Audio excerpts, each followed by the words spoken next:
Hi welcome to village Siri cooking. ఈ ఛానల్ని ఆదరించిన ప్రతి ఒక్కరికి మా హృదయపూర్వక నమస్కారములు. ఇవాళ చాలా మంచి రెసిపీతో మీ ముందుకు వచ్చాను. చాలా బాగుందండి. ఇదేంటంటే నిమ్మకాయ కారం. ఇలా చేయండి ఒక్కసారి, సూపర్ టేస్టీగా ఉంటుంది.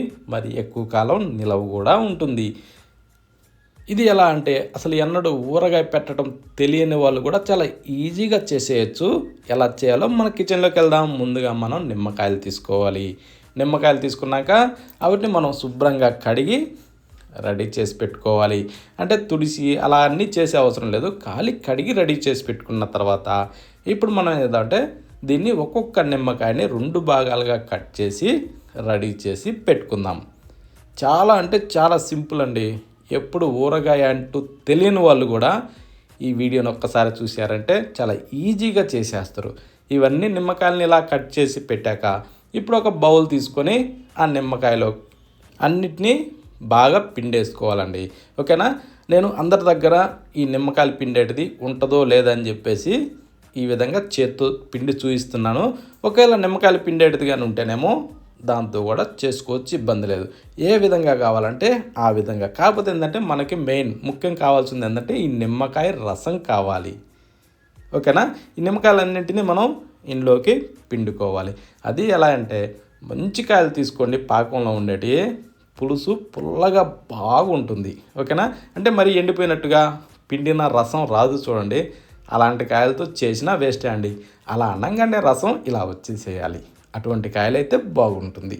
ఇప్పుడు మనం ఒక బౌల్లోకి ఇలా ఒక జాలి సహాయంతో వంచేసుకుంటే అందులో ఉన్న నిమ్మకాయ గింజలు కానీ ఇంకా ఏదైనా లోపల ఉన్న ఇవి కానీ అన్నీ కూడా ఆ జాలీలోకి వచ్చేస్తాయి.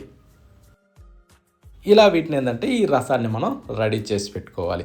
చూసారు కదా, ఇలా జాలీలో వేయగానే ఓన్లీ రసం మాత్రమే మనకి ఏది కావాలో అది మాత్రమే వస్తుంది. ఈ ఎక్స్ట్రా ఈ గింజలన్నీ తీసి పక్కన వేయడమే. ఇంకా ఏంటంటే ఈ నిమ్మకాయ తోడకలు ఏదైతే ఉన్నాయో అవి ఎండబెట్టుకొని కూడా వాడుకోవచ్చు.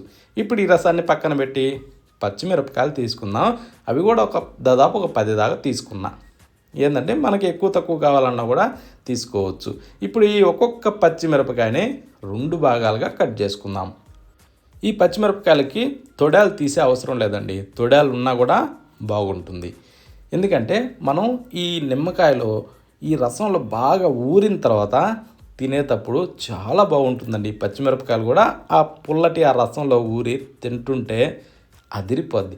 అందుకనే ఈ టైప్లో మనం ఒక్కొక్క పచ్చిమిరపకాయని 2 భాగాలుగా చేసుకోవాలి.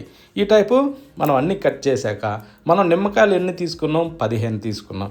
పచ్చిమిరపకాయలు ఒక 10 దాకా తీసుకున్నాం, సరిపోద్దండి. ఇప్పుడు ఈ కట్ చేసిన వాటన్నింటిని తీసి ఒక ప్లేట్లోకి వేసేసుకుందాం. ఇప్పుడు ఈ పచ్చిమిరపకాయలను కూడా కాసేపు అలా పక్కన పెట్టి స్టవ్ ఆన్ చేసి ఒక ప్యాన్ పెట్టుకొని దాంట్లో 1 టేబుల్ స్పూన్ మెంతులు వేసుకుందాం. ఈ మెంతులు వేశాక కాస్త సన్న మంట మీద వీటిని మంచి దోరగా వేగనివ్వాలండి. ఓకేనా? ఈ ఎంత బాగా మనం దోరగా సన్న మంట మీద వేస్తామో అప్పుడు మంచి స్మెల్ వస్తుంది. ఇప్పుడు ఇలా వేగినాక స్టవ్ ఆఫ్ చేసుకోవాలి. కాస్త చల్లారనిచ్చి రోలు సిద్ధం చేసుకొని రోట్లో వేసి ఇలా రుబ్బేసుకుంటే మెత్తగా పొడైపోతుందండి. ఇలా మెంతుల్ని సింపుల్గా పొడి చేసుకోవచ్చండి. ఎందుకంటే వీటిని మనం బాగా ఫ్రై చేసి ఉన్నాం కదా, సింపుల్గా అలా అనంగానే మెదిగిపోతాయి. చూడండి ఇలా సింపుల్ ఎంత బాగా పొడి అయ్యాయో. ఇప్పుడు ఈ పొడిని తీసేసి మనం ఒక బౌల్లోకి వేసేసుకుందాం. వేసాక ఈ పొడిని కూడా కాస్త అలా పక్కన పెట్టి ఇందాక మనం ఏదైతే నిమ్మకాయ రసం పిండామో ఆ పిండిన ఆ రసం ఎంత కొలత వస్తుందో ఒక్కసారి చూసుకుందాం. ఇది ఏంటంటే రైస్ కుక్కర్లో మనం బియ్యం కొలత పెట్టుకునే కప్పు అండి. ఓకేనా? అందుకని చెప్పేసి ఇది అయితే అందరికి తెలిసిన విషయమని ఈ కప్పుని కొలత చూపిస్తున్నా. ఇప్పుడు ఆ కప్పుతో ఒక కప్పు నిండా వచ్చిందండి. మనం 15 నిమ్మకాయలు పిండితే ఒక కప్పు నిండా రసం వచ్చింది. ఇప్పుడు ఆ రసాన్ని మళ్ళీ అదే బౌల్లో పోసుకొని ఇప్పుడు మనం ఏంటంటే చూశారు కదా కప్పు, ఇప్పుడు దాంట్లో సగం టేబుల్ స్పూను పసుపు వేసుకొని ఇప్పుడు ఇందాక మనం దంచినాం కదా రోట్లో, ఆ పొడిని దీంట్లో వేసేసుకుందాం. వేసిన తర్వాత ఇప్పుడు చిన్న కప్పు సాల్టు, అంటే ఒక 2 టేబుల్ స్పూన్లు ఉంటుంది సాల్టు, చిన్న కప్పు అండి. ఆ తర్వాత ఇందాక మనం ఏదైతే రసం పోసామో కప్పు, దాంట్లో సగం కప్పు కారం. అది కూడా నిమ్మకాయ రసం పోసిన కప్పు ఉంది కదా, దాంట్లోనే సగం కప్పు కారం వేసుకునేసి దీన్ని ఇప్పుడు ఉంటలు లేకుండా కొంచెం స్వీట్గా బాగా కలుపుకోవాలండి. ఇది ఎంత బాగా ఉంటలు లేకుండా కలుపుతామో అంత బాగుంటుంది అన్నట్టు. ఉంటలు లేకుండా చూసుకోవాలి. కొంచెం నిదానంగా అయినా పర్లేదు ఈ టైప్లో కలబెట్టుకుంటూ ఉంటలు లేకుండా బాగా దీన్ని సాఫ్ట్గా తయారు చేసుకోవాలి. ఇలా పేస్ట్ లాగా మారిన తర్వాత ఇప్పుడు మనం ఇందాక కట్ చేసిన పచ్చిమిరపకాయలని దాంట్లో వేసేసుకుందాం. ఈ పచ్చిమిరపకాయలన్నీ దాంట్లో వేసిన తర్వాత ఇప్పుడు కాస్త స్పూన్తోనే కిందకి మీదకి బాగా తిరిగేసుకోవాలండి. ఇలా తిరిగేసేటప్పుడు ఇంకా ఏదైనా మనం వేసిన కారం మసాలాల్లో చిన్న చిన్న ఉంటలు ఉన్నా కూడా కరిగిపోతాయి. అందుకోసమని ఈ టైప్లో కలుపుకోవాలి. కలిపిన దాన్ని కొద్దిసేపు అలా పక్కన పెట్టి స్టవ్ మీద మరొక ప్యాన్ పెట్టుకుందాం. ప్యాన్ పెట్టిన తర్వాత దాంట్లో ఒక 3 గంటల దాకా నూనె పోసుకుందామండి. పోసాక 1 టేబుల్ స్పూను ఆవాలు వేసుకొని సగం టేబుల్ స్పూను జీలకర్ర వేద్దాం. ఇవి 2 వేసిన తర్వాత ఒక 2-3 ఎండుమిరపకాయలు ఇలా మధ్యలోకి ఇరిసి దాంట్లో వేసేసుకొని ఆ తర్వాత కొద్దిగా అలా కలుపుకునేసి వెల్లుల్లి రెమ్మల్ని ఇలా ముక్కలు పొడిసి అందులో వేసుకొని ఆ తర్వాత ఇప్పుడు ఏం చేద్దామంటే ఒక 4 రెమ్మలు కరివేపాకుని దూసి దాంట్లో వేసుకొని వెంటనే చిటికెడు ఇంగు కూడా వేసేసి స్టవ్ ఆఫ్ చేసేయాలండి.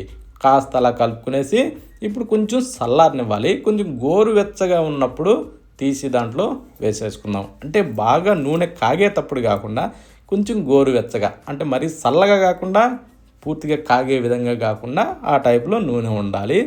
ఇప్పుడు మనం ఏం చేద్దామంటే దీంట్లో పోసిన తర్వాత బాగా కలుపుకోవాలండి.